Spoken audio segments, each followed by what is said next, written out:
So hello and welcome back to Gumardi's Coins and Banknotes, and in today's video we have some interesting coins from Mozambique. So these are all aluminium and they range in size from this small 50 centavos up into this 50 metacase coin. So the value of this one is 100 times less than that one. So the currency is metical, the plural is meticase. So their plurals are pretty similar to English and not like Germanic languages. And they're equivalent to 100 centavos. And this took over from the Portuguese Mozambique escudo, which was equivalent in value to the Portuguese escudo, because they issued different coins and banknotes for the country. And these were first put into circulation in 1980. But between 1975 and 1980, they still used the Portuguese Mozambique escudo coins and banknotes. Now, I'm not too sure why there was a 5-year delay in implementation, because most of the other colonies, actually all of the other colonies like Angola, Cape Verde, and Sao Tome e Principe, they all issued coins within about 2 years after independence in 1975. So initially they only issued coins from 50 centavos to 20 metacase, but in 1980 the 1 medical was a aluminium brass coin, so it was yellow, and the 10 and 20 were both copper and nickel. But in 1986 they issued most of these coins in aluminium. The 50 centavos was last issued in 1982. The one is a single year issue in just the aluminium. The 2.5 metacase and 5 metacase were issued in aluminium from 1980 to 1986. And these two are also single year issue in aluminium. So if we look at the images on the coins, so the 50 centavos has an instrument, not an implement. This is a 10-key xylophone. They call it a dimbinda. It's probably called some other things in different languages.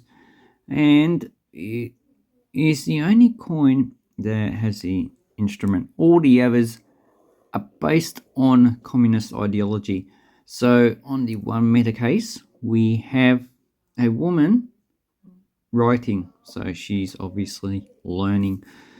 On the 2, we have a ship unloading or maybe loading cargo at a port. So that's part of the economy. The 5, we have agriculture. So we have a tractor, so mechanization of agriculture.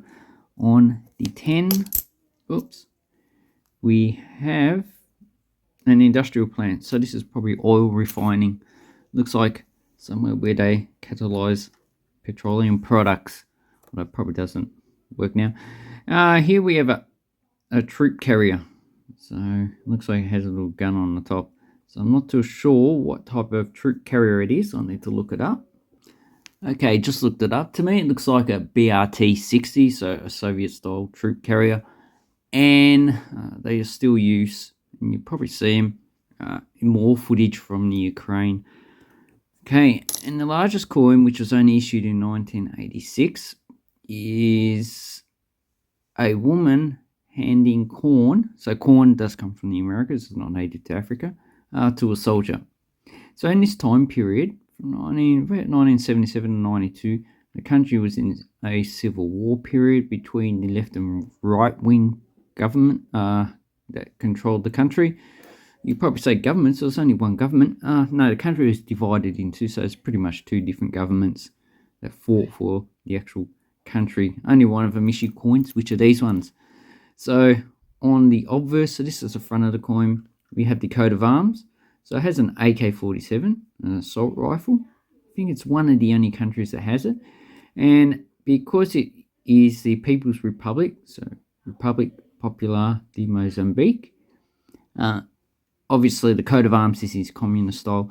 And usually this reef going around or this pattern here is some type of plant. This looks like corn and wheat, or it could be millet. We have the sun in the center, so that's red, representing rebirth. We have the cog for industry. We have a hoe for agriculture. We have the ocean probably for fisheries. And there's the coastline because it has an extensive coastline. The name of the country. And we have the reef going around, which probably has written inscriptions on it, or it should have. And we have a book for learning, and obviously the star for communism. Although Italy has the star as the emblem of its country, but it is not a communist country. So if you look at some of these coins, we'll have a look at the side and see the milling. Okay, so here we have the edge milling. So this is the 50 centavos, has no milling. Then we have the 1, which is bigger than the 5 and the 2.5, which has no milling. Then we have the 2.5, which has milling. The 5, no milling. The 10, milling. The 20, no milling. And the 50. So if we put them in order of denomination, you can see that the first two has no milling, and then in between the different denominations they have milling and no milling. But now these were not minted in Mozambique. They're more than likely minted in either the UK or Berlin. I think the earliest ones in 1980 were minted in Berlin. Okay, this is 86. So most of these, all these high denominations should be 86. Then we have 1982, 45, 42.5, 1986, 41, this should be 1986 because it's a single year issue, and 50 centavos, it's 1982. So a lot of people don't really like these coins because they're made of aluminium, and there's probably a lot of anti-communists out there. My political views are not important for this video. This is just coin collecting. But for me, I don't mind aluminium. Although, as you can see from the quality of the images, aluminium is a bit of a hard thing to actually capture on film. So the aluminium bronze coin actually looks a lot better. And if we put copper nickel, you can see copper nickel coins show up a lot better. And bronze, okay, actually copper plated steel does look a lot better because it's highly reflective. Aluminium is also fairly light, but it's easy to damage. It's a lot easier to damage than these coins.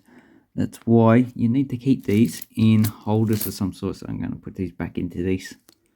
So what would you be paying for all this set? Well, I think I paid $25.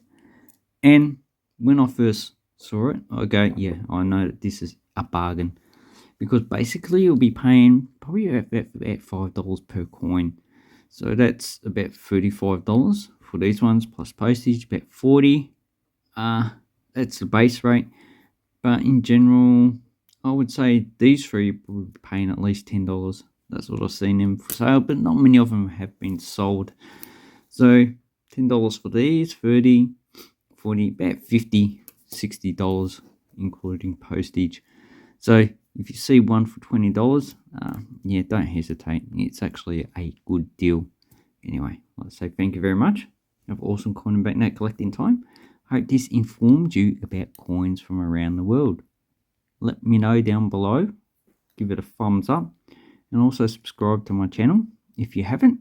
And also, if you have a problem with anything I say, correct me down below. Thank you and goodbye.